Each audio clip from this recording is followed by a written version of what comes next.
kinara wa chama cha DCP ambaye ni nchi inamhitaji huyu mama, ama sio? Tuliona kama amekaa, nikaita wamama wenzangu tukaenda kumtafuta na kaskazini, na akatuambia wakati ukifika nitawaeleza, na ametueleza. Purple color, that's my color. Thank you mama. Madams wenye tulikuwa nao kwa mama, simameni wa mama, Mr. B, during His Excellency Mwai Kibaki's governance or government, he was there and he made it happen. He is gonna make it happen even for PLP. PLP. Na akilibare tunafanya nini? Tunajikomboa, tukomboe mama. Thank you. Thank you. Now, we are very short of time. The next two I call, please make it short. Senator Kakamega, ingia hapa. Ujieleze.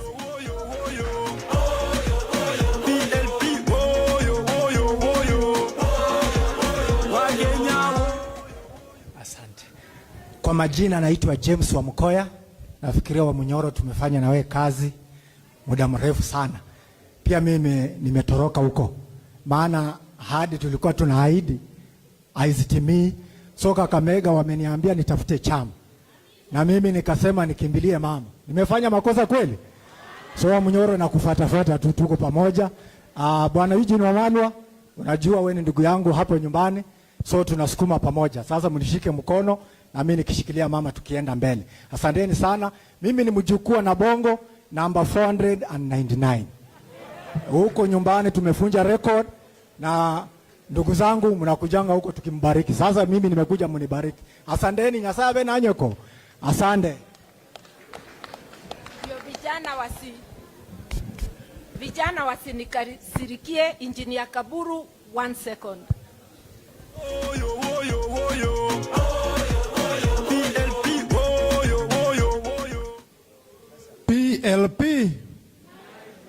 PLP. Nimeshukuru sana viongozi wetu ambao mmetutembelea siku ya leo. Niseme ya kwamba mimi ndiye last born kamama saizi, nilizaliwa Sunday. I'm the newest MP aspirant Mara constituency. Makofi kwangu. Makofi ingine. Jambo la pili nataka niingie tu term kidogo. Watu tukiwaambia one term, sisi tunasemanga one term siku zombo. One term. Wakijaribu wakuambia two term, mimi nataka tukue na two term yetu. Akikwambia two term, tutamtoa, tutamshinda, tutamfukuza, tutamrarua, tutampeleka Sugoi. Namna hiyo masi, namna hiyo. Tuko na two term yetu. Jambo la pili nimalizie, mam, tunakupenda sana. Na sisi kama vijana, unajua mimi ni last born, lazima tukuishi kitu moja. Tunajua ilikuwa birthday yako. Tunasema along lilo mama, along lilo mama. Along lilo mama. Sababu na yeye sio wa 14 supu, yeye wa 6 na 8 supu, 6 na 8 supu. 6 na 8 supu. Along lilo mama. Asanteni sana na Mungu awabariki. Finally, Governor Nyoro, come and say hello.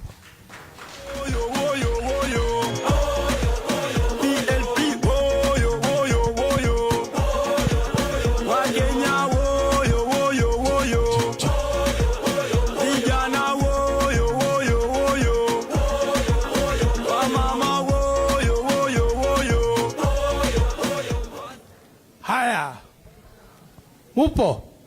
Hebu fanya namna hiyo. Kabisa PLP. Asante sana. Leaders what were opposition, what I recognize you. Big G na kurecognize. Wanalintuli na kurecognize. Rafiki yangu Kalonzo, I recognize you once again, you know. Eugene, tumekuwa pamoja. JB, leo Leo ningetaka kushukuru mama kwa sababu mama alinialika. Akaniambia leo ni leo. Na mimi nikasema nitakuja. Kwa hivyo mimi niko na nyinyi kwa upande wa opposition. Msinitafute mahali pengine, na nimekuja nikiingia na hii chama ya mama, lakini kazi tutafanya zote pamoja kwa sababu ni lazima tuokoe hii nchi. Wengi wetu mnajua tulikuwako tukatengeneza Vision 2030. Imebakisha miaka 5 na bado tuko na shida ya economy, tuko na shida ya democracy, tuko na shida ya justice, tuko na shida ya governance.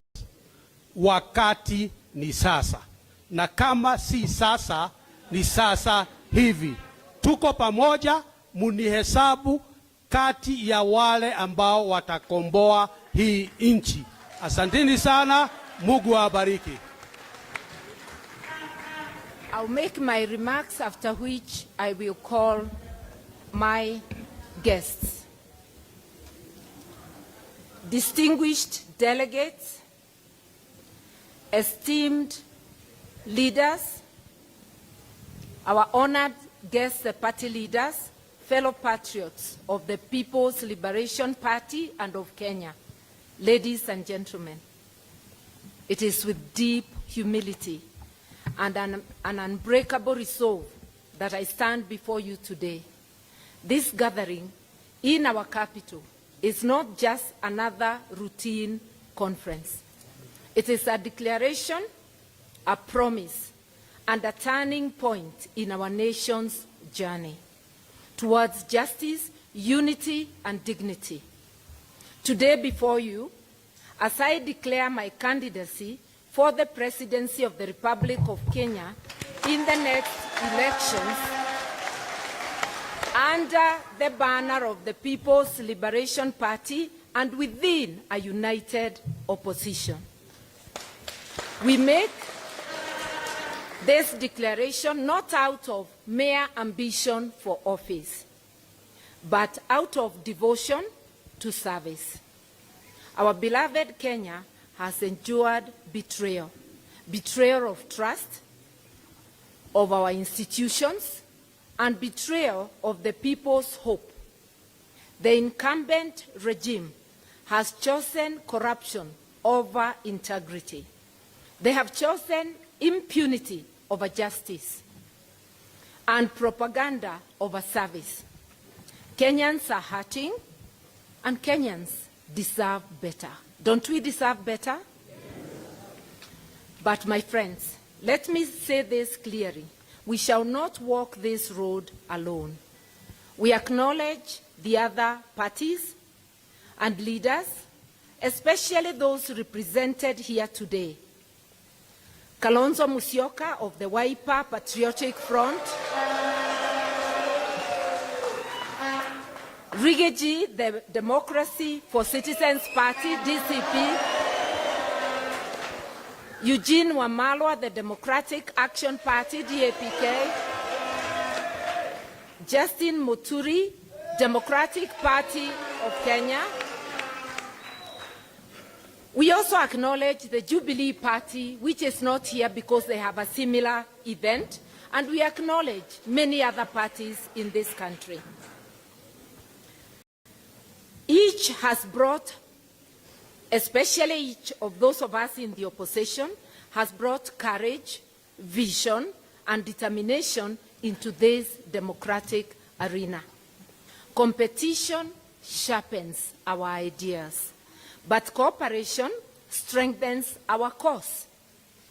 To dismantle the machinery of oppression and restore the promise of our Constitution, we must forge a broad, united front.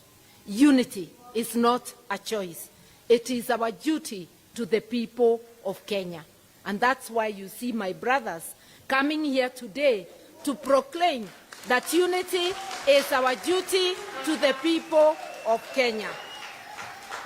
The core of the PLP mission is the restoration of the rule of law and eradication of corruption.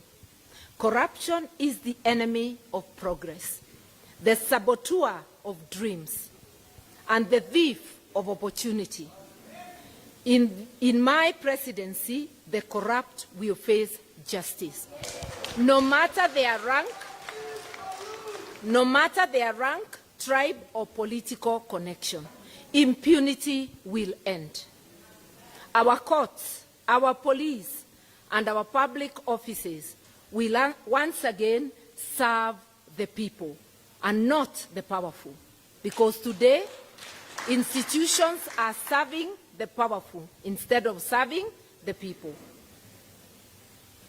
We envision a government where every citizen is protected. Never again will Kenyans disappear in the night. Never again will mothers weep for sons and daughters stolen by abductions, stolen by the bullets. A PLP presidency will guarantee the security and dignity of every Kenyan. We will honor our professionals, teachers, doctors, nurses, and civil servants and others who today must strike and demonstrate for their wages. Under our leadership, they will focus on their noble callings, secure in the knowledge that their labor is valued, their rights are respected, and their livelihoods protected. Our economic vision is simple but bold. Fairness and opportunity for all. Taxation will no longer be an oppressive burden, but a fair contribution to real services. We will unleash the potential of our small and medium enterprises, who are 7.4 million.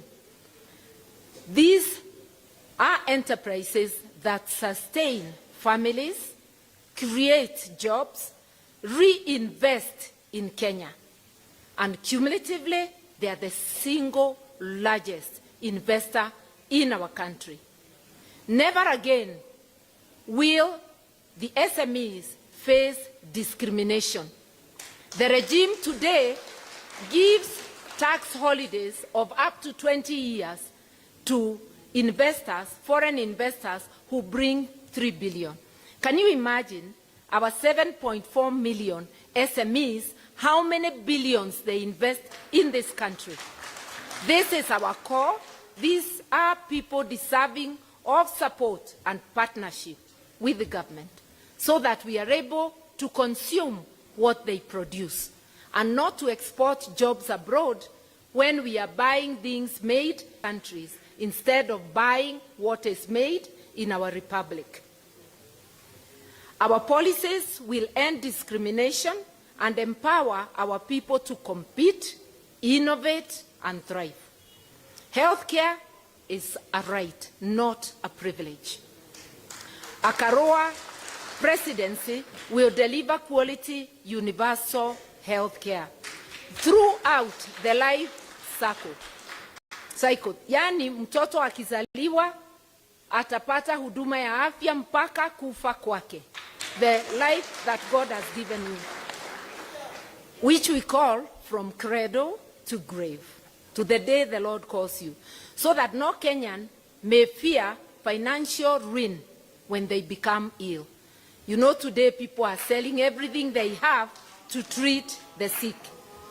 Asante, education too is a constitutional right. We will ensure access to quality education from early childhood through to university. Eliminating corruption and waste so that every shilling meant for education reaches the classroom, not the pockets of entrepreneurs. Agriculture, the heartbeat of our rural communities, will be revived by providing farmers, especially small-scale farmers, with credit, markets, and technology. We will transform subsistence into abundance. Food security is not just about survival. It is about dignity, prosperity, and sovereignty. They say, whoever feeds you will dictate your life. We must be food secure. Delegates, today is not just about PLP. It's about Kenya. It's about the mothers who want their children to dream again, the youth who want to work with dignity, and millions of citizens who want a government that serves, not exploits. What we are having today is an extractive regime worse than the colonial regime. The road ahead will not be easy, but let this conference be remembered as the clarion call. PLP is ready. Martha Karua is ready. Kenya is ready. And together, with humility in our hearts and unity as our shield, we will not only contest an election, we will reclaim our republic. We will take our country back. And especially because we know we cannot do it together. My SG was here saying in Kiswahili, kidole moja haiwezi kuua nini? Chawa. That is why we must march on together as a united opposition. We have promised ourselves with my brothers here that each one of us will grow their candidature as a presidential candidate, but at the end of the day, we will subordinate our ambitions to the interest, for the interest of Kenyans. We will sit down and produce one candidate. Na tukija kwenu mashinani, for all the 6 seats, we will find a formula, a fair formula, sio ya kurukia, to find a single candidate for all the 6 seats. We are one people, one purpose, one term.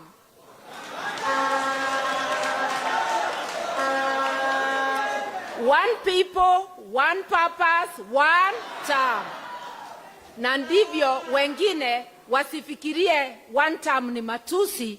I stand before you to tell you that we must demystify power. In Kenya, in East Africa, and in Africa, people get to power and they refuse to leave power.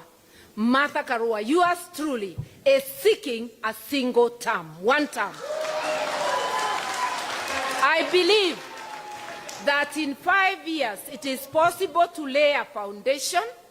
Nobody will ever finish the job of making Kenya prosperous. You lay a foundation and you wait for the next team to come and further that. So I want to open by saying I will be seeking one term. One people, one purpose, one term. Wewe unakatalia kwa kiti, ukitafuta 2 term, tukisema 1 term, ujue hapa Kenya tutaanza mvumo wa one people, one purpose, one term. Na sio matusi, na kwa hivyo mimi nitakuwa naomba only one term. Na tujue keki ya Kenya haijagawa na mama, na vile mama anajua kugawa chakula kidogo, mama anagawa, kila mtu kwa nyumba anafanya nini? Anapata. Keki ya Kenya inatakiwa igawe na mwenye kugawa mpaka kila mtu apate yake. No more exclusion. Mama atakuwa with one people, one purpose, one term. I want to profoundly thank my brothers. Thank you all for attending, and especially also the delegates of the People's Liberation Party. May God bless the People's Liberation Party, the united opposition, and the Republic of Kenya. One people, one purpose, one term. Asanteni sana. Unite, liberate. Asante sana. When people who are determined to oppress, group or regroup, then people determined to liberate must regroup. And that is why all Kenyans of goodwill must join hands. We must push back and get our rights.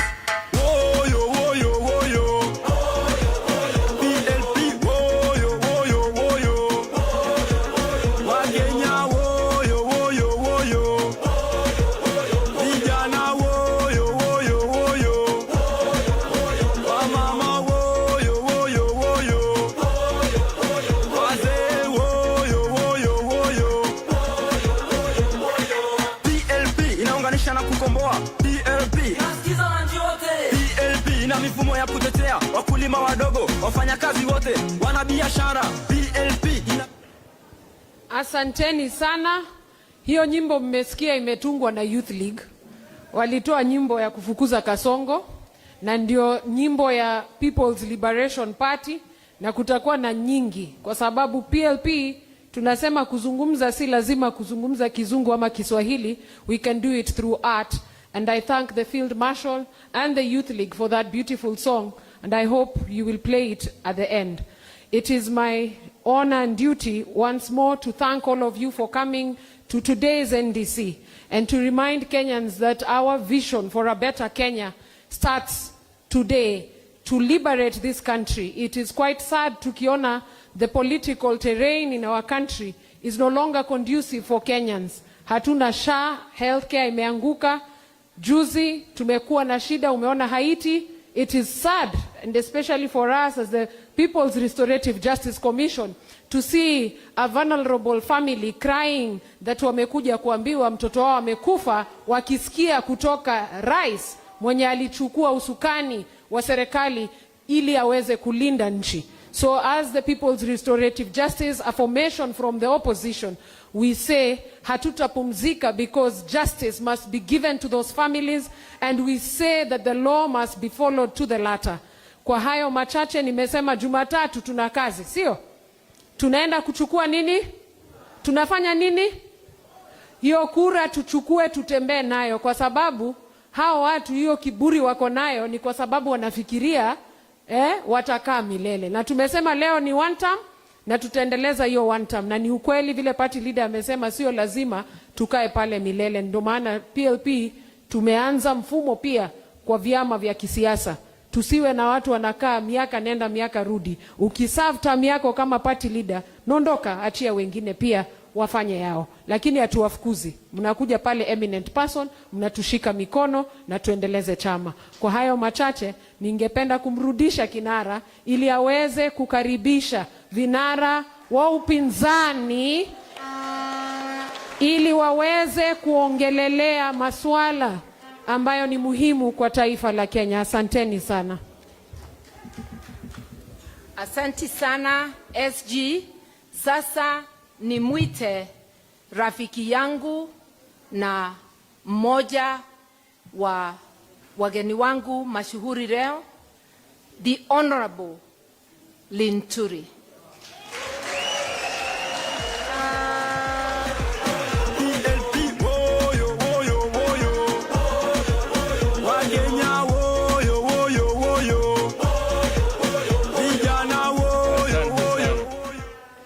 Asante sana Madam Martha Karua, kiongozi wa PLP na mandelegates wote wa PLP.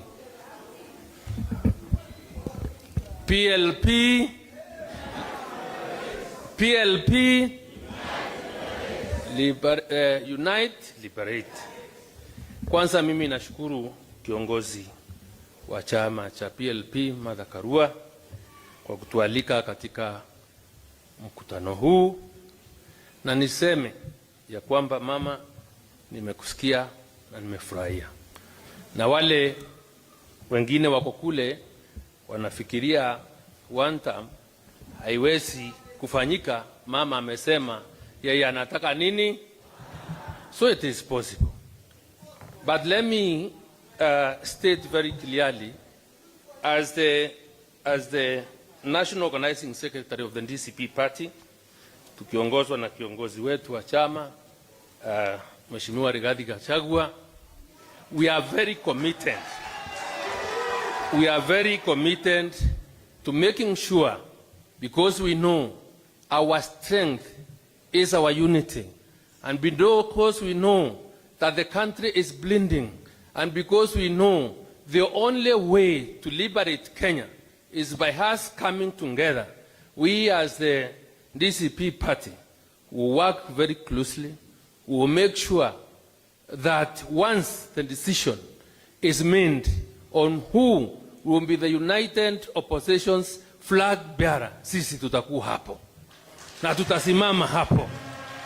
Kwa hivyo tumekuja hapa kudhihirisha ya kwamba huu muungano wa upinzani ni muungano utandumu, ni muungano uko na nia ya kuikomboa Kenya, na ili si pia sisi tukijikomboa Kenya imeweza kukombolewa kwa uongozi wa uporaji, kwa uongozi wa uwizi, kwa uongozi wa kuua watoto wetu, yule wa Kasongo. And my confirmation is one term is a reality. Na Mheshimiwa William Ruto, mulatumia kumeandikwa hapo kwa wall, mene tekeli peresi. Asanteni sana. Thank you very much.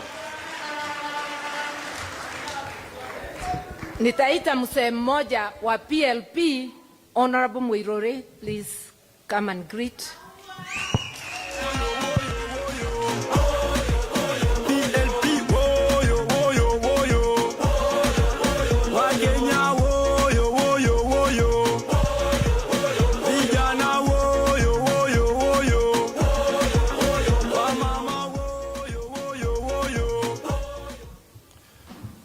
Mheshimiwa Martha Karua, our leader in the PLP, wageni wote wetu ambao mimi nawajua, tulikuwa na mzee Mheshimiwa Kalonzo Musyoka bunge, Wamalo tulikuwa na ndugu yako mkubwa kijana wa Malwa, yangu sana. Tulikuwa na JB Muturi bunge pamoja. Karibuni sana katika mkutano wetu wa leo, na tumefurahi sana. My name is Mheshimiwa Patrick Mwiruri, na mimi nilikuwa mbunge wa Gatundu North miaka 10, na wakati Martha Karua ni minister wa maji, Justice and Constitutional Affairs, mimi pia ni minister wa agriculture katika serikali ya Kibaki, na tumekuwa pamoja na yeye all the way through mpaka wa leo, na hatuwezi kuachana. Umesikia vile amesema, tunakubali sisi wote kwamba nyinyi viongozi ambao mko hapa, we beg you to remain united. The country is bleeding. Hata huyo mtu anatawala sasa, naitwa Ruto, tulikuwa na yeye bunge miaka 10. Na mimi namjua. Na tulijaribu kuambia watu, huyu mtu hapana mtu mzuri. Huyu ni mtu mbaya sana. Tulijaribu sana. Sasa watu wamejionea. Na hakuna mambo ingine. Simple. Nyinyi watu mshikane pamoja na msiwachane hata kidogo. Me, I remember towards the year 2002,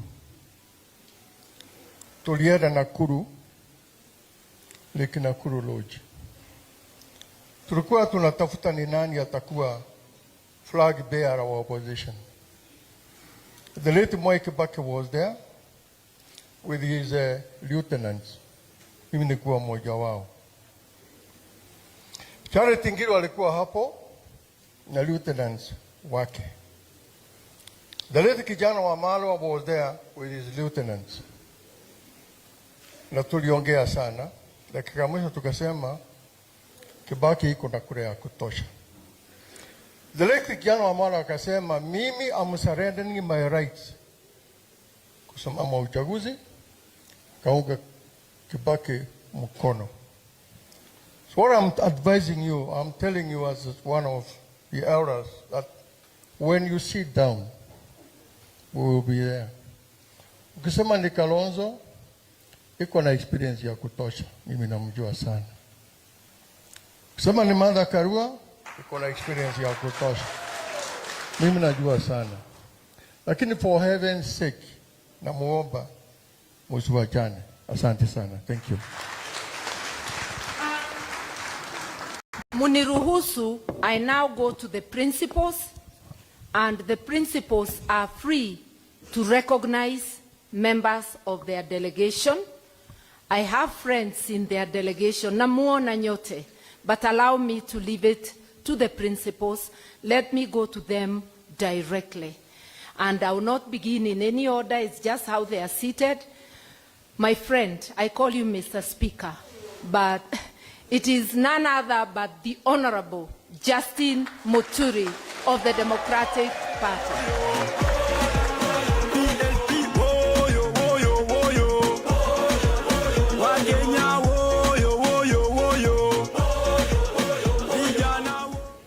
PLP, Unite, Liberate.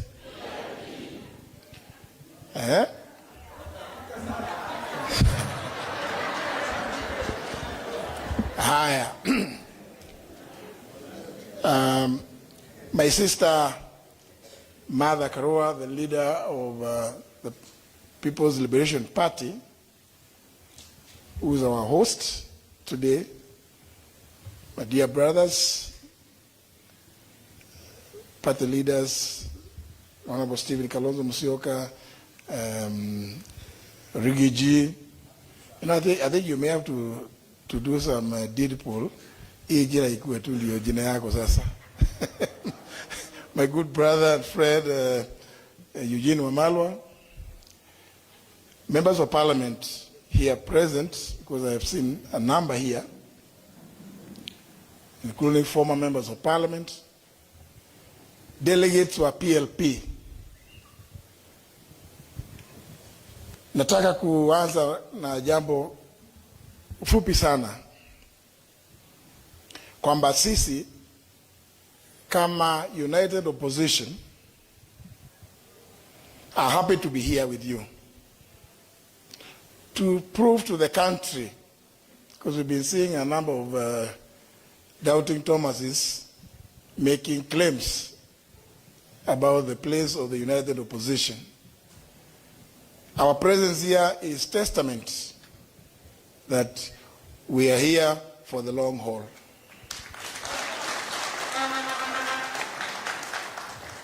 Mukituona hivyo, we are here for the long haul to accomplish the one-term mission.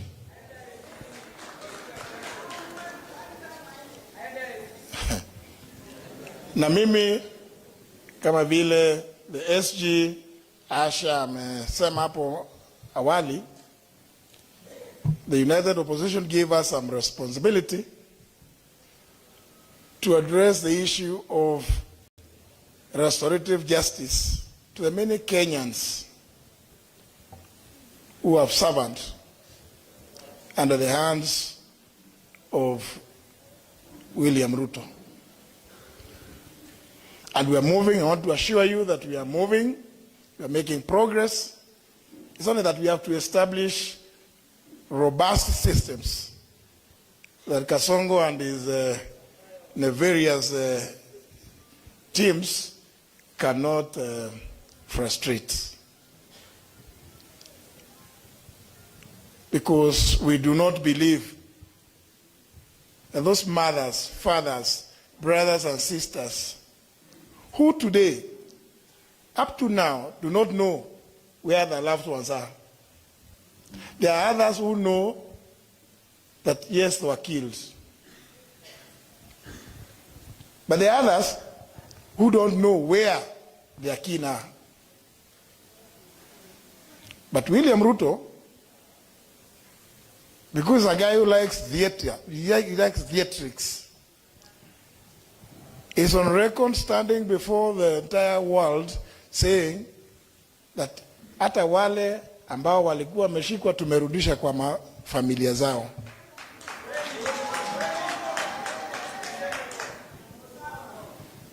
Tukamuuliza, kama umewarudisha unajua pahali walikuwa, kwa hivyo unajua ni nani alikuwa amewashika, na wale ambao wameua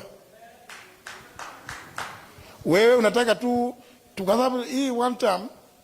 I've always continued to add, Ruto, you must answer for these crimes.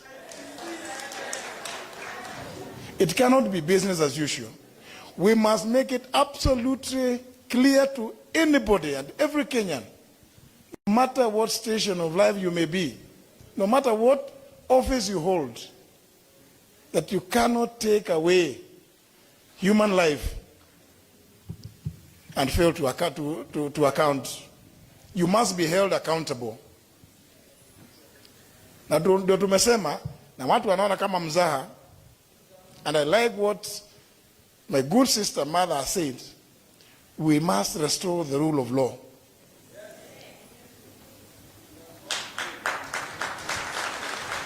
It is not enough that we will actually, because I think you Kenyans,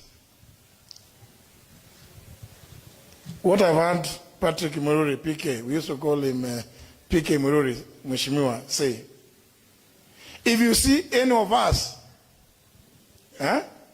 akiteleza, huyo mjue ni nani? Msaliti. Can we resolve that at this kongamano la PLP? That mukiona mmoja wetu akiteleza, huyo atakuwa nani? Msaliti. We want to tell you, we are united, and we don't want to be told by William Ruto ati ajenda ni gani. And I like what my brother Rigiji says. Hakuna haja ati tukuambia ati iko hii ni manifesto. No. The first thing, one term. Second thing, one term. Third thing, one term. Yangu ya nne, ICC ama committee. And I say that without any fear of contradiction, because what William Ruto has done to this country has never been done by any other leader. This place, State House, is supposed to be a seat of power, isn't it? Now it has become a campaign headquarters for William Ruto and his blood-based something? Blood-based government. It has become, he talks about Sokohuru, but Sokohuru iko hapa, isn't it? It has become the campaign headquarters here. In fact, I don't know whether they ever go to the headquarters ya chama. Wale wanaenda huko ni ile kijana Hassan Omar na wengine. Yeye, the chief campaigner, ako hapa. Hii barabara sasa imekuwa kupitika saa zingine ni shinda. Kwa sababu mabasi za shule, watu kuja surely. You know, I sympathize with my good friends, the members of parliament who are here, because there's nothing they can do. Budget zile walipitisha, hakuna pahali imeandikwa empowerment. Na nimekuwa nikitema, na let me repeat it here. Thank you, Mother, for inviting us. Let me say it here. When William Ruto started this thing they are calling SHA, Isoma bills, and I have a witness here in none other than Rigiji, tukiwa mkutano wa cabinet Kakamega. Wakati niletewa hizo mabill nikauliza mimi how do you allow me to tell AG ati weka sahihi ati tupitishe kabisa hiki kitu gani? Nikasema hapana, it's not possible, it's never done that way. But you know, when you refuse to do something with the rule, and it's of good reason, you become incompetent in the eyes of William Ruto. But recently, this year, wale ambao waliangalia wakati kulikuwa na interviews for selecting or electing the IEBC commissioners, I felt actual. One of the mornings I felt so vindicated. Because I was saying, I don't want to put my friend Rigiji as the only one to say he's aware that I refused. But somebody came up and owned up, alipoulizwa apeane umaarufu wake, experience, umefanya nini na nini na nini. Somebody, one lady, a lawyer, alisema, mimi nimefanya hii, nimefanya hata hizi bill zote za kutengeneza hii inaitwa universal health coverage, bring us to what we are calling SHA, SHIF, ni mimi nilifanya. There's a lady who admitted, actually. So, but you know,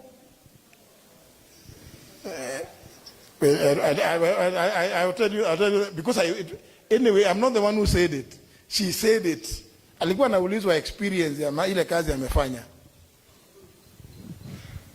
Surely, the things that William has committed this country to, through that SHA, absolute nonsense. And many of these things are things that he does for purposes of optics. Hata hiyo siku hiyo alisema, no, JB unajua iko hii, tuliambia watu tutafanya hivi na nataka kwenda iko na mikutano huko Kamega, lazima niambie watu, tunaanza universal health coverage. But you know, unaenda kudanganya wananchi for no reason at all. Nimesikia kijana mmoja amesema ni wa kutoka kwa the 49th girl child ya Wanga. Hao ndio mkutano walikuwa naenda kuambiwa tunawaletea universal health coverage, and there was nothing at the time. Mimi nimekataa, nikasema hizo bill ziletwe kwangu. They were never brought. You know, many people, you know, they will listen to my brother Rigiji say things and they think, were these things true? Were they real? I stand before you as a witness. Because there are very many atrocious things. And that's why many of us sympathize with the situation that this country is in. And that's why I say, no matter what ambition we may have in ourselves, we must subordinate those ambitions to the greater good of this country and the well-being of the Kenyan people. Everybody who takes a state office swears by the Constitution that they will defend, protect, uphold the Constitution, among other things, to protect the dignity of the citizens of the Republic of Kenya. What does it speak? What does it speak of? When the same person who has sworn to do that stands in the public, asema piga risasi mguu. Asib kupigwa mguu ni, I mean, is he playing hockey? Ama ni nini? It is such as, ni kitu rahisi hivi, maisha ya binadamu imekuwa so cheap, atipiga risasi mguu, alafu apeleka hospitali. Ule kijana Rex Masai, ile risasi ilimpiga mguu, si alikufa. So William Ruto cannot escape being held accountable for the lives that have been lost during his term.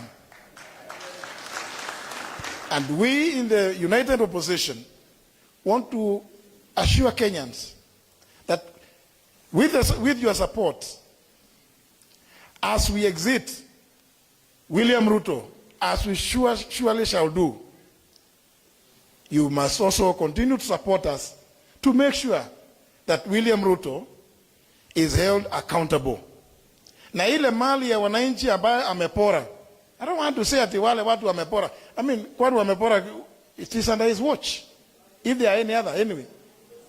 Lakini, ile mali ya wananchi ambayo pia amepora, ni lazima arudishe. And I always, there's something I like reminding, because I'm very happy that, you know, my sister, mother, all remembers that thing. Muliona picha William Ruto wakiwa kotini, wakiwa wameshtakiwa wakati moja na Joshua Kulei na Same Mwaita, kwa sababu ya ile 291 million walichukua hapa wakisema wanauzia Kenya Pipeline shamba na bado ni msitu. I remember my sister pushed that thing because when I was a chairman of Public Investments Committee and he was a member of my party, he tried to come to tell me ati, oh, JB unajua hiyo maneno sijui wakati ulikuwa KANU. Nikamwambia hapana, mimi sikuona hiyo. We still stood strong and recommended that William Ruto and those who are in his team, including Same Mwaita, because he was commissioner for lands, na Joshua Kulei wapelekwa kotini. And I always feel very happy and proud to associate myself with that decision, because it was taken up, that issue was taken up by my sister here, as she always pushed. So when we stand here to tell you ati ile amepora lazima tuwarudishie kwa sababu ni yenu, na hao wenye ameua, he must be held accountable, whether locally or internationally. We mean business. I want to thank you. Stop at that point, but still congratulate you for holding your NDC, and congratulate my dear sister, mother, and say, we've heard you, and we've heard you loud and clear. Na tumesikia mambo yale mother ametuambia, what her presidency would entail. Simumesikia? It's exactly the same thing that we in the opposition want to see. And therefore, we must remain united. Thank you very much. God bless you. Asante sana JB.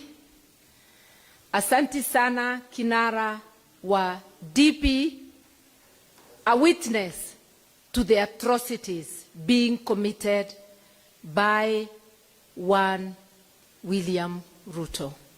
And now, without much ado, I'll call my younger brother and friend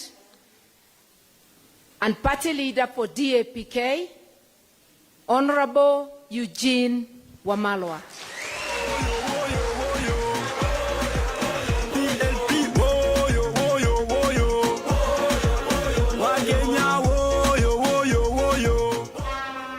PLP, liberate. PLP, unite, liberate. Amjambo. Asanteni sana kunipa nafasi hii. May I start by congratulating my big sister, Martha Wangari Karua. I'm told the delegates of PLP today met at the historic Ufungamano grounds, and you endorsed the Honorable Martha Wangari Karua to be a presidential candidate. We are here as witnesses, and we have heard her speak that she is ready to be the 6th president of the Republic of Kenya. And we are here to say congratulations. But also congratulate PLP. We were with you in February when you rebranded your party. We were at Liberation House, you remember? We want to thank you for choosing this site, because Ufungamano is a place of great history. And journeys that have begun here have ended up forming government. The Honorable Patrick Muiruri, my friend and the friend of my late brother Kijana Wamalwa, told you they met in Nakuru. He was there with Kibaki, my late brother Mike and Gilu. What he didn't tell you was that from Nakuru, they came to Ufungamano. This is the place where they announced the formation of the NAC government. They say sometimes history repeats itself. I want you to remember this day when we formed the next government, and we are just across that fence, in that house after one term ya huyo mtu. You remember that journey began where? Here. And it began today. So we are very, very honored to be here with you. And I want to say to my big sister, I was honored by the Democratic Action Party to take up the flag bearer into the next race. And today, seeing the PLP giving you that honor, may I say to you, it's just not an honorable thing, it is also a very onerous task you have undertaken. To lead this great party into the next presidential election. But we are here to tell the members of the PLP party, Martha Wangari Karua will not walk alone. We will walk with her. We are here to tell you that unity is not an option. It is an imperative of our time. And we are going to make sure we stay united the way you saw us at Liberation House in February. Si umetuona bado tuko pamoja? Hii safari iendelee isiendelee? Urafiki huu uendelee usiendelee? Sisi tumeamua tutatembea pamoja vile mmetuona hapa hadi mwisho, hadi tuhakikishe one term has happened na mtu amerudi Sugoi. We also want to assure you that the woman you have chosen as your leader and flag bearer, I have met great women in this continent who became president. I met President Sall of Ethiopia. I met President Salif of Liberia. I met President Joyce Banda of Malawi. And I have met President Samia, our neighbor here from Tanzania. I can tell you today, Martha Karua is not just qualified like those daughters of Africa. She is more than qualified to be the next president of the Republic of Kenya. And today, I think we're witnessing the history as that journey begins. But also, she has said to you that if from this team she is granted that opportunity, she will be not just the flag bearer of PLP, she will be the flag bearer of the united opposition into that election. And all of us gathered here today will be ready to support her 100% if she is picked as our candidate. She has also said that if there's another one who is picked, she will be behind that person. This is the only way we are going to remove William Samoei Ruto, through unity of purpose and through the words of one great leader, Professor Saitoti, who once said, there comes a time when a nation is more important than an individual. A time is coming when it will be a sacrifice that we must make kukomboa Kenya hii. Kenya will be more important than our personal ambitions. This team gathered here today has made that decision, that we will bear any price, any burden, make any sacrifice to make this a reality and to make William Ruto a one-term president. Are you ready? Yes. I've heard your SG, my good friend, remind you the 29th of this month will be a very important day. I see very many Gen Zs in this hall. Gen Z Mupo, you have a date with destiny on the 29th. That day is very important. Saying one term alone is not enough. Getting out, getting IDs, registering as voters beginning 29th Monday is the only way we are going to make one term a reality. Are you ready? Sisi tuko tayari, tutatembea pamoja. For William Ruto, we watched him speak at the UN, and he was very passionate about Haiti. Today, Kenya knows there was something fishy about the Haiti mission. Kalonzo Musyoka and I were the first ones to question the legality of that mission, because this government went against court orders that declared the Haiti mission deployment unconstitutional and unlawful. They went ahead and deployed irregardless. That baby has become an illegitimate baby. William Ruto was left holding that baby alone. I watched the American President Trump speak about many issues of global importance and of importance to America, and Haiti was not one of them. Why did William Ruto go out of his way, commit our troops, and commit our resources? Over 2 billion shillings, taxpayers' money, went to this mission. Over $200 million US given by the American government has not been accounted for. Today, that mission comes to an end. We are asking, and not asking, we are demanding that William Ruto does the honorable thing. As this mission ends, because it's ending, let him bring our officers back home. Let the United Nations take over and put in place a peace force that is multinational, that will take that mission to a new level. But even if they do that, there must be a proper forensic audit of that mission, because we believe William Ruto and his cronies, kuna pesa wamekula kwa hiyo mission. Mnakubali afuatwe? So as the united opposition, we are not going to let it lie. We will follow it up on the behalf of the people of Kenya. To the families that lost their dear ones, and we went to Kajiado to bury one of the young people. 3 of them, William Ruto himself acknowledged, passed on. We want to pass our deepest condolences to them. And as we move forward, this team is ready for the job you are going to give them. Martha Karua was my predecessor at the Ministry of Water. The water reforms she brought in Kenya today is what has put Kenya on the global map. She again preceded me at the Ministry of Justice.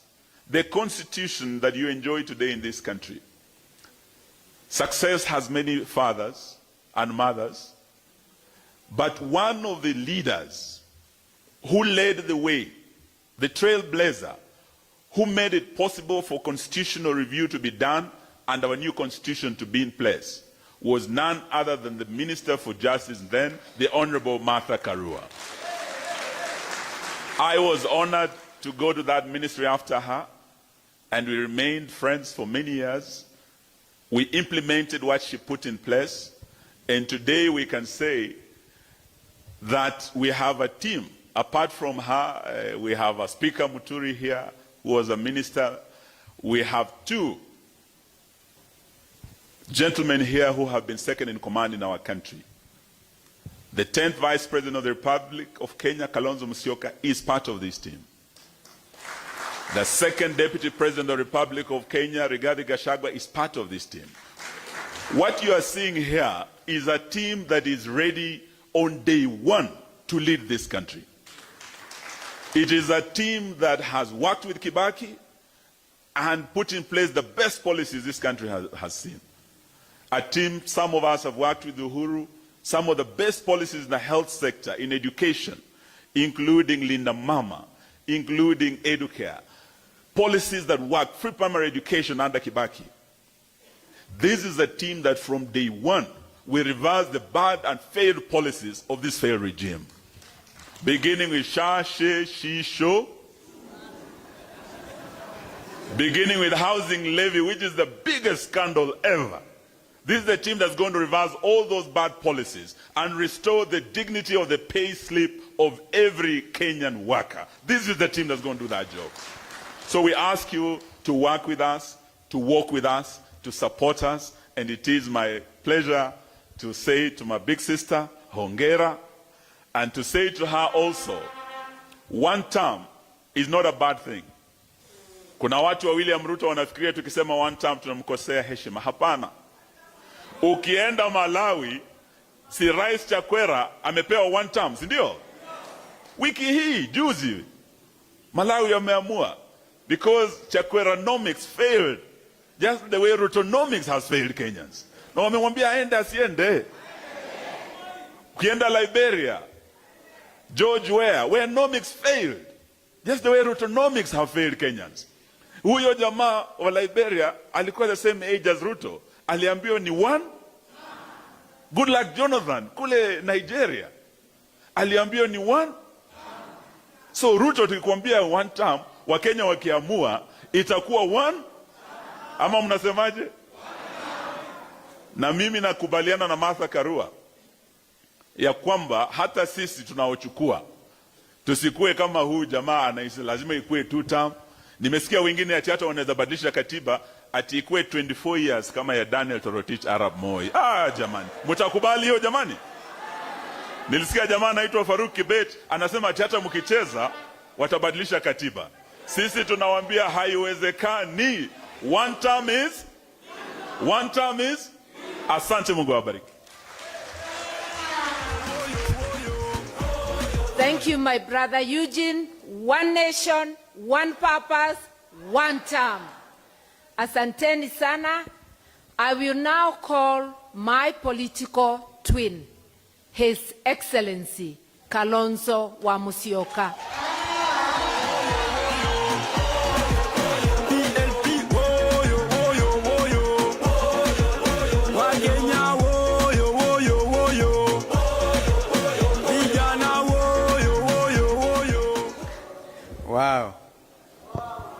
Wow. PLP. Liberate. Tuungane tujikomboe. PLP. Tuungane tujikomboe. Sounds wonderful.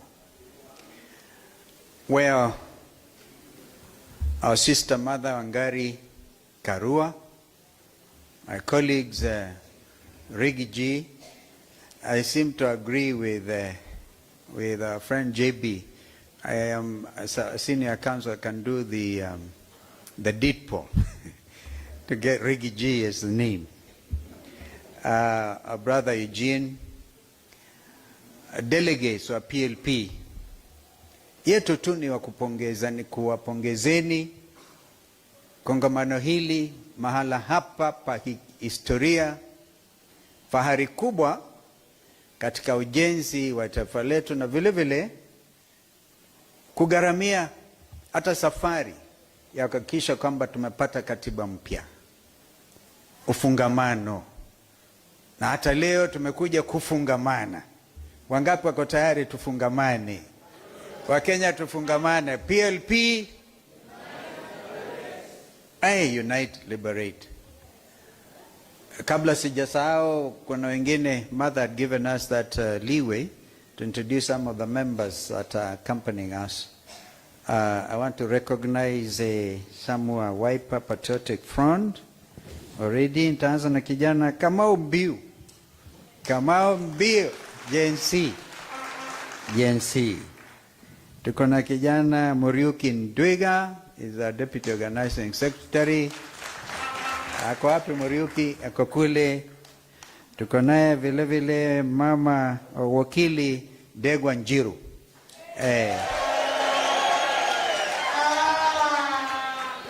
Huyu is a black bull.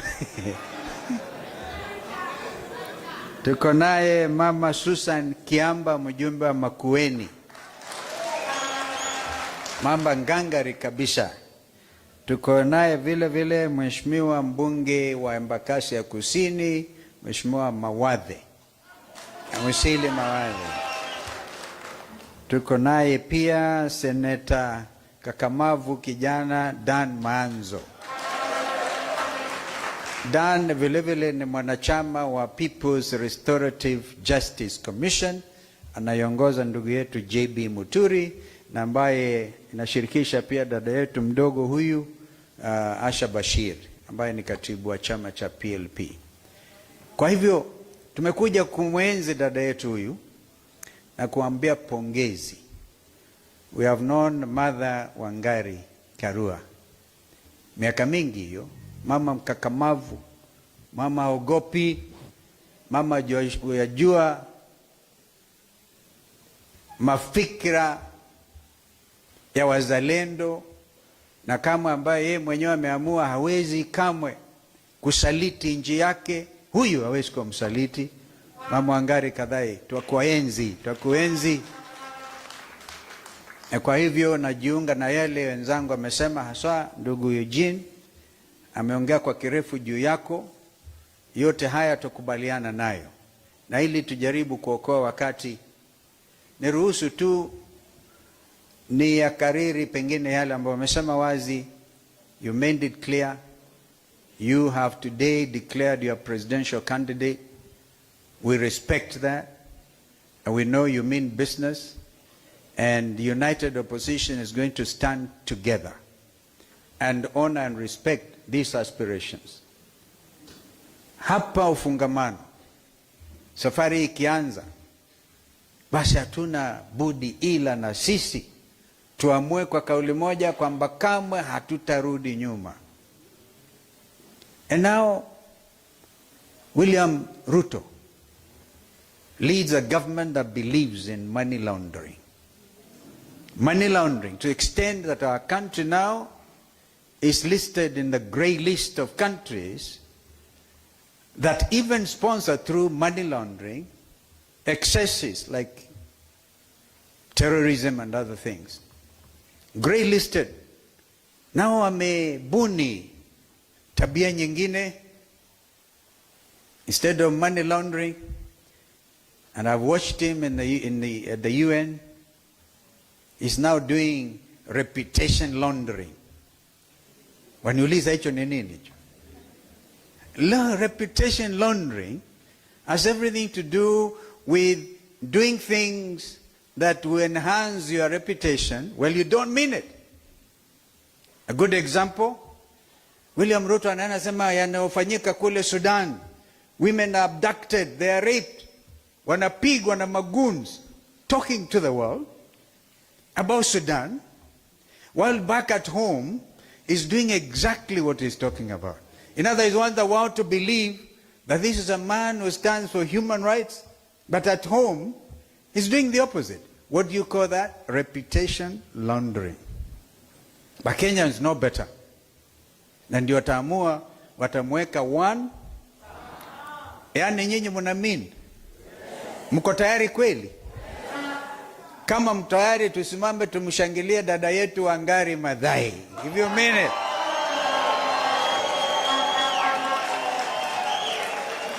One town. Mother Karua, Rigiji, Linturi, Eugene Wamalwa, JB Muturi, ufungamano yote. Sisi wote wapinzani, lakini hatukai upinzani. We want to make these guys seriously. Don't internalize opposition. Do not internalize opposition. We are the government in waiting. Wangapi wanakubali hiyo? Yaani tunaunda serikali. Tunaiunda bila wasiwasi, bila uoga, kuogopa yeyote, tukimheshimu tu Mwenyezi Mungu na nchi yetu kuiweka pahala pake. So I want just to say, Mother, we are very proud of you. We know you have walked this journey together. Some of us have sacrificed. We don't want to also glorify sacrifice. You can never sacrifice enough for your country. And so, 29th, vijana, chukueni kama una kitambulisho kwanza, hands up. Kitambulisho na registrar of persons awe mstari wa mbele kuhakikisha kwamba vijana ambao wamefika umri wa miaka 18 bila matatizo yote, kuulizwa mambo mengi, anapata kitambulisho. Kisha baadaye aanze safari ya kuchukua voter registration, awe asajiliwe kama mpiga kura. Alafu a year, something less than 2 years down the line, Wakenya na waulizeni, kumbukeni the sacrifice our forefathers made. They fought in the forest. They didn't count how many days they were going to do it. General Waruinge and others, Field Marshal Kimathi, who deliberately gave out their life for us. Lakini ikifika kupiga kura, I just want us to do one thing. because they, through their blood, gave us liberation, political liberation. Our young people on the 25th of June gave us this economic liberation, tena kwa kumwaga damu. And we cannot forget each of them. We can't. We will be naming each one of them every 25th of June. Na kuendelea kuwaenzi, that they would never have died in vain. Wafanyabiashara ambao mali yao porwa na usimamizi wa serikali ambayo haiamini. Yaani nataka sema waseme ni Rigiji na kina Kalonzo na Martha ndio wamepanga nyinyi mporowe mali. Uongo mtupu. Serikali ambayo inaamini goonism. Yaani goons. Part of the Kenyan police force ni goonism. Aende asiende huyo? Hey, goons. Yaani unatafuta jiwe uachilie Rigiji akitoka Marekani pale kwa flyover, ati gari yake mwagwe pale agongwe. What a shame. A government that believes in goonism. So, that is why we have to now sacrifice a bit more. I'm asking Kenyans, sacrifice for one day. Kina Deda and Kimathi sacrificed a whole lifetime. Whether it will be the 9th of August, I'm not quite sure the date, those who do better calculation can tell us, or whether it is the 11th of August 2027, amkeni mapema. Sacrifice one day. It will be worth sacrificing, particularly everybody who knows that their pay slips have been raided by this overtaxing regime. And we have made it clear what we shall do. Yes, even as we make it our business to make our agenda item number one term for William Ruto and his cartel, we also must also tell Kenyans what we shall do. Executive order number 1, number 2, number 3, number 4. No state capture. She has been canvassed widely. 104 billion shillings to give a software thing that is giving people incredible financial gain. Na tunajua yanaelekea wapi? SHA. Yes. Then you have a government that said, okay, public-private partnership, Vision 2030 project under Kibaki na Sisi, high grant force, which is supposed to give power supply to the tune of 700 megawatts of electricity. William Ruto shamelessly anaenda kuangalia Renaissance Dam in Ethiopia. And here he is killing that initiative, where he gave international commitment to Prime Minister Sunak of UK then, that this project will continue. Inapita makamiti yote imeidhinishwa, but because he wants to give it to his cartel leaders, anasimamisha. Yesterday I got wind again, yet another Kenyan driving on Mombasa Highway, kijana, young, promising young man, and driving into a trailer, because Mombasa Nairobi Highway is a killer road. And there are people ready, again through public-private partnership, Usawa and others. Just because they are not your friends, unaweka brakes. We will fast-track these projects, particularly in honor of Mzee Kibaki. We will fast-track them. We know what we shall be doing. We know our country. We know the disadvantage that we have been taken through. But this is your day, Mother. It's not my day. I'm only your twin. And I've come here to tell you, get at it, keep at it. Together we will prevail, and it is Kenyans, God first, ambaye atatusaidia. Kwa hivyo Kenya, even adopt a polling station. Finally, as Mother comes, even if William Ruto continues to abuse power by making State House an eating place, a crime scene, as my brother puts it, even if he's going to call the whole IEBC to State House and declare himself the chairman of IEBC, Kenyans are very clear. he will be one term. Kwa hivyo basi, nasema asante sana. Asanteni sana. I think we could talk on and on, but this is Mother's Day. You made it very clear. Thank you. Thank you so much. Asante sana, my political twin. One nation, one purpose, one term. Before I call my brother, I had greetings from Matiang'i, who is being painted red today. He's in Jubilee. And they're having a similar event. It's only fair that I give that. I also want to ask my colleagues, when Rigiji finishes, we shall all join him on stage for that one photo of a united team. So without much ado, I invite my brother, who is gifted in giving us snippets like one term.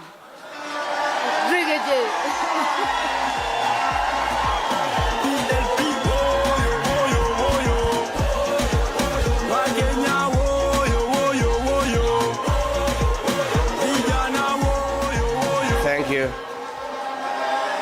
Asante sana. Thank you. Please be seated. Thank you. Asante. My sister, the party leader of PLP, the Honorable Mother Wangari Karua, the Iron Lady of Kenyan politics, and the newly unveiled presidential candidate for 2027, fellow party leaders, and distinguished guests of this great congregation, PLP, Unite Liberate, hi cousins, hi cousins, cousins hi, shemeji hi, hi bros, hi sis, asanteni sana. Thank you very much. Let me take this opportunity on behalf of DCP and our supporters across the country, congratulate the Honorable Mother Karua for having been given a green light by her party to be a presidential candidate in the forthcoming general election. Pongezi, my sister. And let me say we are very happy because we now know a good leader is available to lead the country. The Honorable Mother Karua has incredible credentials in matters governance, democracy, justice, and studying family for the people of Kenya. Her stand cannot be compromised by anybody.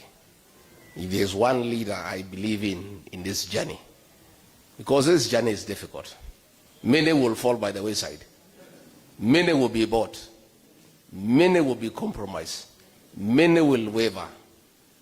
But I have no doubt in my mind, like every other Kenyan, Mother Karua will go to the end to liberate this country. We are therefore very happy that her party has endorsed her as a presidential candidate, and as she has said, she has already started convincing us to think whether she can fly the flag. And we are saying women are great leaders in this country. And not just in politics, in every sector. In business, in agriculture, in church, in all spheres of influence. Our women have proven that they can be trusted with leadership. They are passionate and they mean well for the people of Kenya. I'm sure everybody knows Mother Wangari Karua, if elected president of Kenya, she cannot steal from the people of Kenya. I don't think mother would ever order for people to be shot in the leg. I don't think Mother Wangari Karua, as a mother, grandmother, can order for the killing of Gen Zs. So we have a great leader, and the people of Kenya have a choice to make. Let me say, let nobody worry that mother here is a presidential candidate, Kalonzo Musyoka is presidential candidate, Rigiji is presidential candidate, Eugene Wamalwa is presidential candidate. As the Honorable Mother has put it, let everybody go and mobilize for votes. Go and sell your candidature, sell your vision, and convince Kenyans that you can be president. And then when we sit, as it has been very well explained, we want to assure the people of Kenya that we shall sacrifice. We shall make whatever sacrifices necessary for this country to make sure, under whatever circumstances, we have one presidential candidate to face William Ruto. My sister, I want to assure you, if you convince us, I'm sure you can, that you are the right person. I'll campaign for you the way I campaigned for William Ruto. Yeah. I and my supporters will rally behind you. And we will do it the way it has never been done before. And I and my supporters are ready to support anybody whom we agree is the one to face William Ruto. And I will do it very happily. I only have one disappointment in case I'm not chosen. Just one. Just one disappointment. I will miss the opportunity to face William Ruto in the presidential debate. Hiyo mtu tukikutana kwa debate nitamkaanga, lakini that's the only disappointment I would have. But otherwise we'll be available to do what we must do. Isn't it? Let's be watchful and very alert. William Ruto knows his goose is cooked. He knows joint opposition will send him home by 10 a.m. And he has embarked on a very serious scheme to divide the opposition. Be alert. You'll see the next several days the kind of schemes he is having. Creating confusion in the opposition, buying people, dividing others. Let Kenyans stay alert. Luckily for us, Kenyans are very intelligent. They'll know. When they see a mole, they'll know. When they see somebody being used to divide the opposition, they'll know. Let Kenyans be alert. But for us here, we must stay together because Kenyans expect no less. We cannot fail this country, because if we did and this guy came back, there will be no country here. Isn't it? All public resources have been looted. State House is a crime scene. Money for capitation is what is being used to bribe people in State House. Money for SHA is what is being used to bribe people. Even this Haiti thing, William Ruto cannot go to the UN to talk about criminal gangs in Haiti when we are having criminal gangs here in Nairobi and in Kenya being accompanied by police to terrorize Kenyans. William Ruto has turned to use of criminal gangs to harass opponents, to disrupt meetings. During Sabasaba, criminal gangs under police supervision were burning supermarkets. They were stealing from people. In Kikuyu police station, where courts of law were torched, the Inspector General of Police went there with CS Murkomen, and 11 police officers were promoted on merit for having allowed and supervised the burning of the courts by gangs. Yeah? So there is no way he can go to the UN and pretend that he is very concerned about criminal gangs in Haiti, when in this country he is using criminal gangs to terrorize Kenyans. The last time he had a tour of Nairobi for 6 days, he was walking around with gangs. Goons are the ones who are accompanying the president. I even saw somewhere when unveiling a housing program, he actually introduced one of the goon leaders in Nairobi and gave him the presidential microphone to talk to the people. That's how low we have sunk as a country. And then he is at the UN there pretending to look very holy, the way he cheated us with the Bible. Lakini wazungu wako huko walimuonea 18.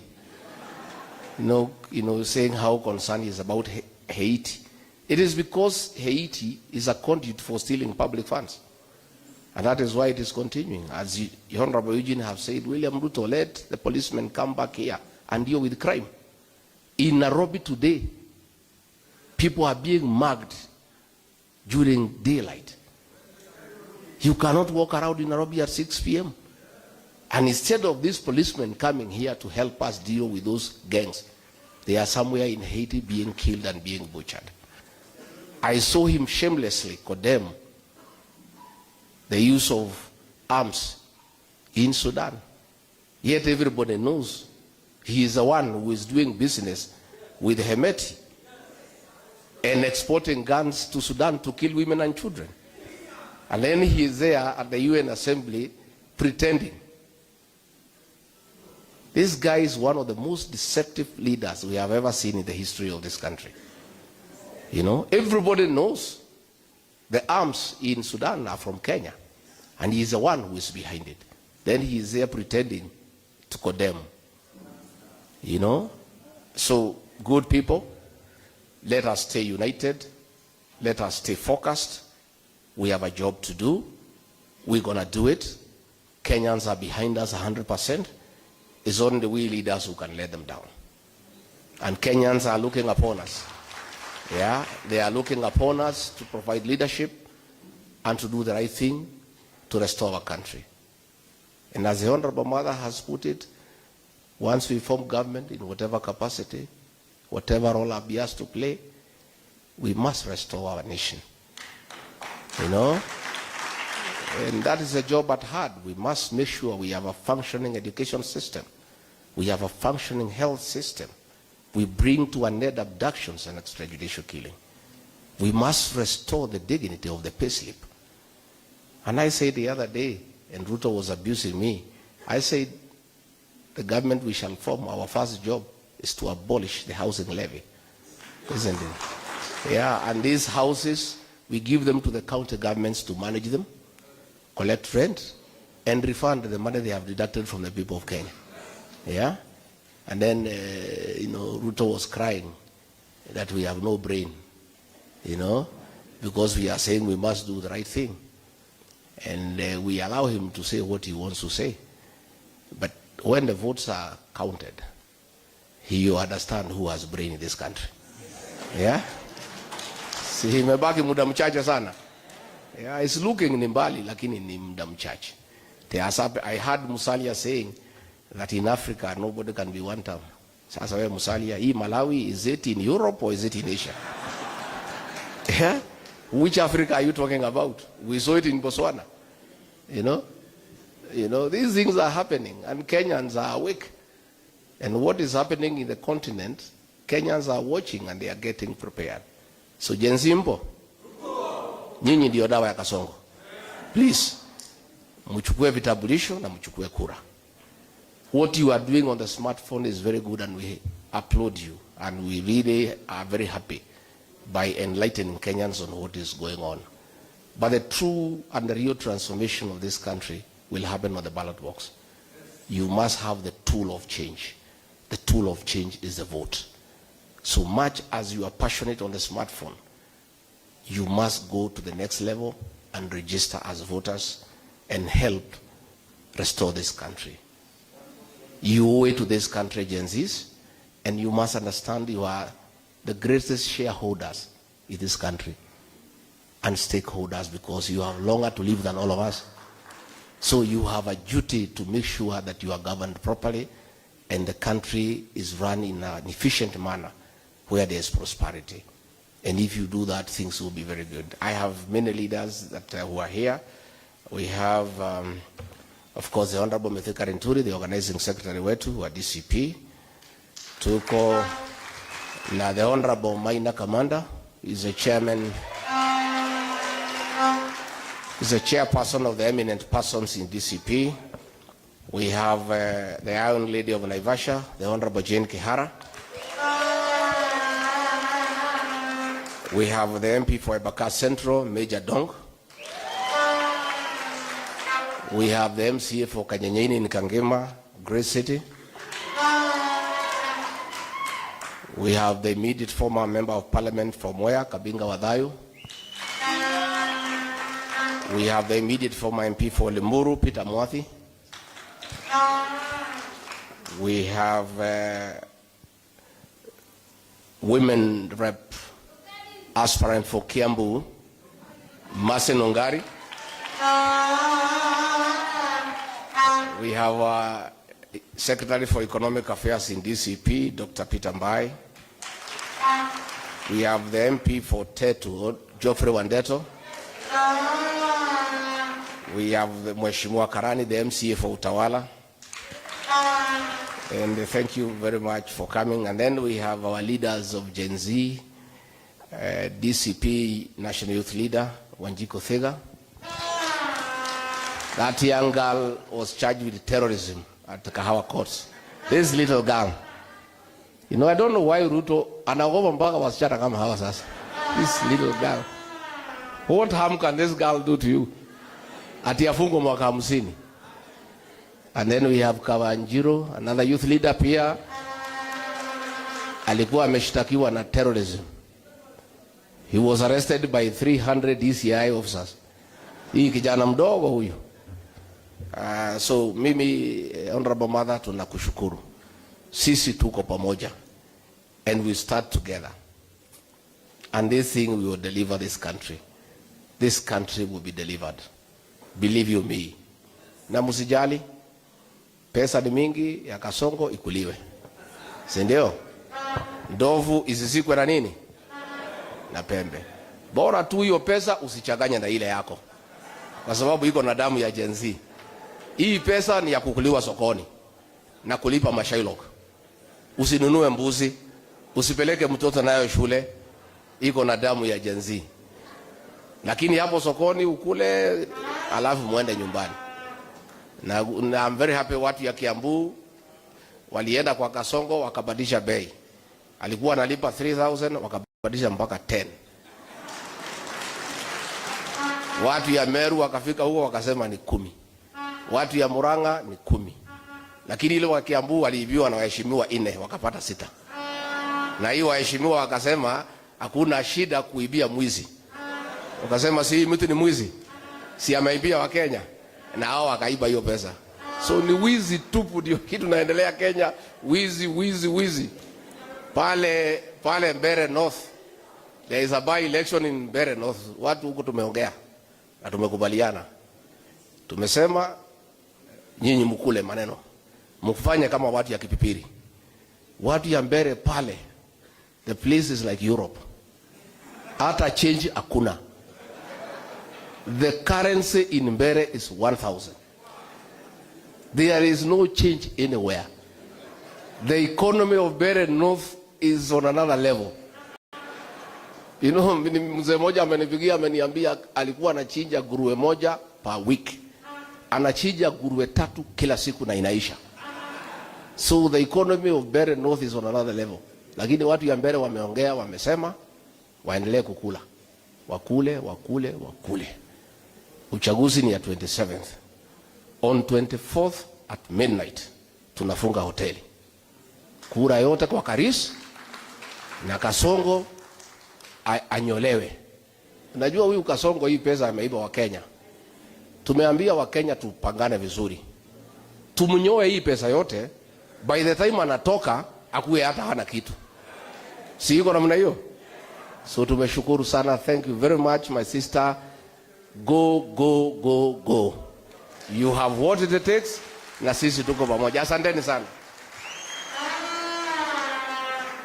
That's why all Kenyans of goodwill must join hands. We must push back and get our rights.